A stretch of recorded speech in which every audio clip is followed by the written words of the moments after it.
El judici al Suprem està servint per reviure l'1 d'octubre i totes les conseqüències que se'n van derivar.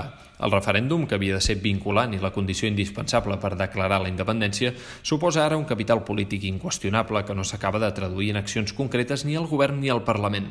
En aquestes eleccions espanyoles, l'1 d'octubre hi té un encaix complicat. Junts per Catalunya i Esquerra no el poden menystenir ni devaluar, però al mateix temps, cadascú amb els seus matisos i equilibris interns, tots dos reclamen un referèndum pactat, legal i vinculant que el substitueixi. Per tant, què és ara el referèndum del 2017? En què s'ha convertit? Quines accions concretes es poden promoure a Madrid per aplicar-ne el mandat? Són preguntes que sobrevolen la campanya i no sempre tenen una resposta concreta. El cas més clar és el de Junts per Catalunya, dins la qual hi ha tota una gamma de veus que van des del president Quim Torra fins als presos que fan de candidats des de Soto del Real.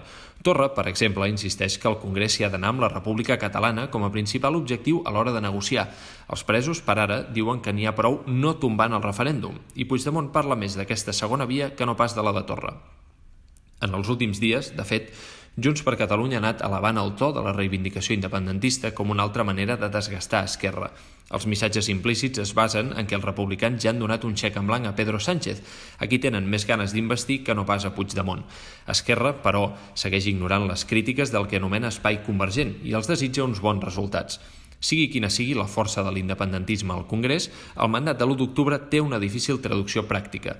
Encara més en un moment en què Sánchez, que cavalca amb comoditat cap a la Moncloa amb l'única incògnita de qui l'investirà, ja ha deixat clar que per pactar amb els republicans els demanarà que desin el referèndum al calaix. Si ja no es pot parlar de la consulta vinculant, quin dels grans partits espanyols voldrà abordar la independència?